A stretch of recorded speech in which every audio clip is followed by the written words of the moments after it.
Lucas Spielberg. And this is Ashton Spears. And we definitely watch WGS-TV.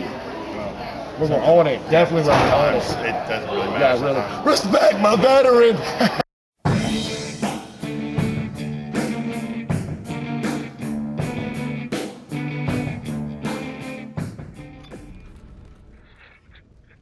Hello everyone, welcome to another installment of WGS-TV right here on youtube.com/WrestleGamer and ZFX-TV.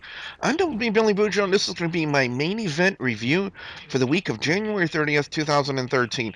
Now, it was advertised last week to be an Intercontinental Title Cup here on a main event. Did they do that this week? No, they went a different route, but, you know, it was a route, not so badly taken.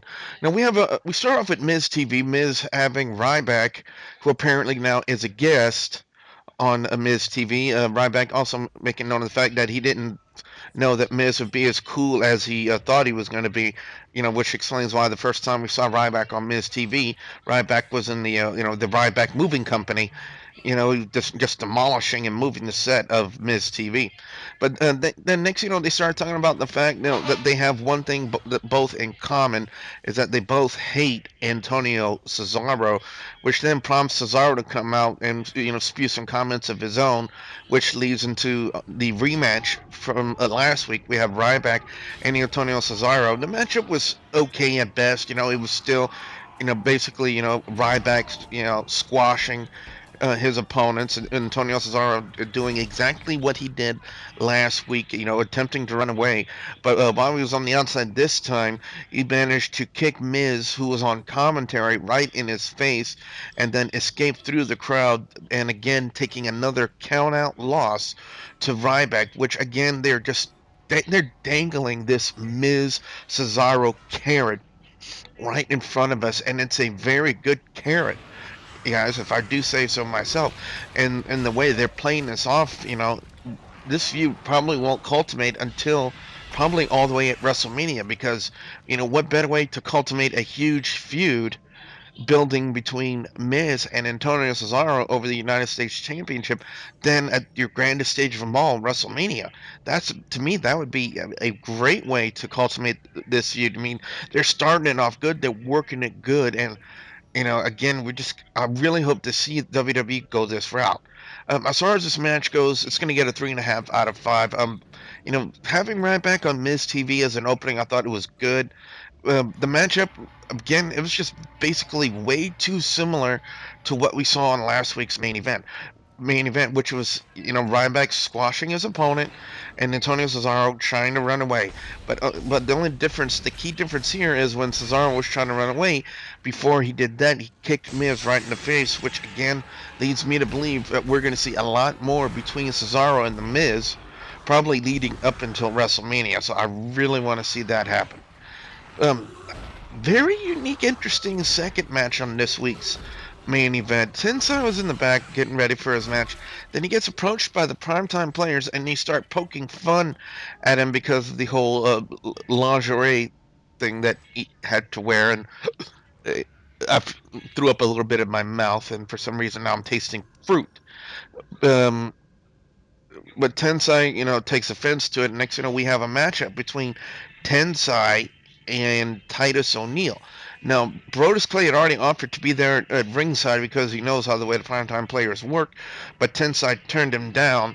But at one point in the match, again, it was primetime players, trying to use the numbers advantage, and then Brodus Clay comes out with the Funkadactyls to kind of even things out. And, finish of the match came with Tensai hitting the senton, the backsplash on Titus O'Neil, getting the victory.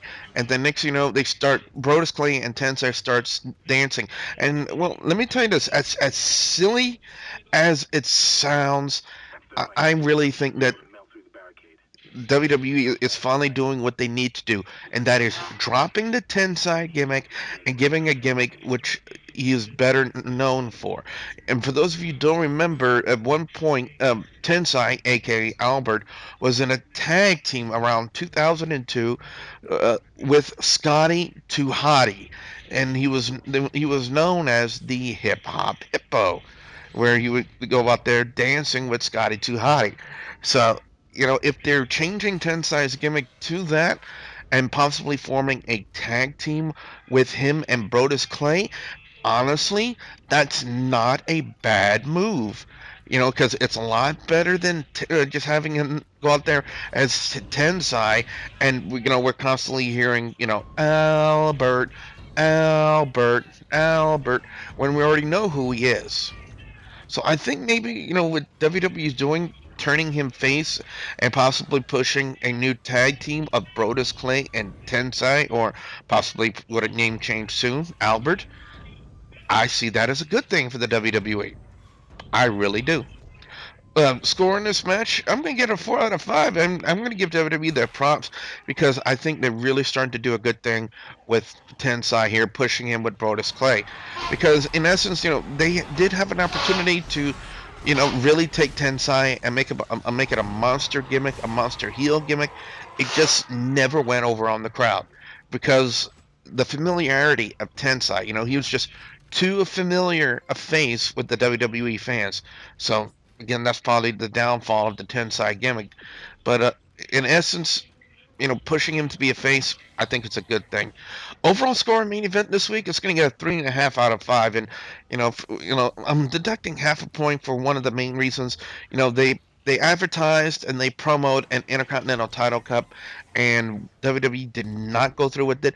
But on the other hand, the fact that we got a good solid rematch between Cesaro and Ryback, especially with Miz TV, and again they're dangling the Miz Cesaro carrot, which I really want WWE to go through with, and not just on a pre-show like they did in the Royal Rumble. I want to see it as an actual match as part of a pay-per-view, because to have that as a pre-match, on your pre-show to a pay-per-view, to me, it's actually an insult to Cesaro and Miz, to me, because the kind of talent that Cesaro and Miz are, they need to have them as part of the main pay-per-view show, not the pre-show. To me, that's a slap in the face. But anyway, and now, as far as the secondary match goes, and pushing Tensai face, you guys already heard my feelings about that. I think it's a good move. That they possibly will be dropping the whole Tensai gimmick because honestly, they never really went anywhere with the Tensai gimmick. Nowhere. So I think maybe pushing him as a face and having him team up with Brodus Clay could be a good thing in the near future. So overall, it's going to get a 3.5 out of 5. So what I want to know now from you guys out there, the viewers and subscribers, your thoughts on main event this week. Be sure you put your comments in the comment section below. Don't forget to like and favorite this video, and please don't forget to subscribe to youtube.com/WrestleGamer and youtube.com/ZFXTV Network. So with that being said, I'm Double B Billy Boudreaux saying thank you very much for watching. And with the Intercontinental Cup being cancelled this week, we regret to inform you as well that the lingerie pillow fight featuring Rosa Mendez and Caitlyn has also been cancelled. Cut to Darth Vader in his Death Star watching TV. No!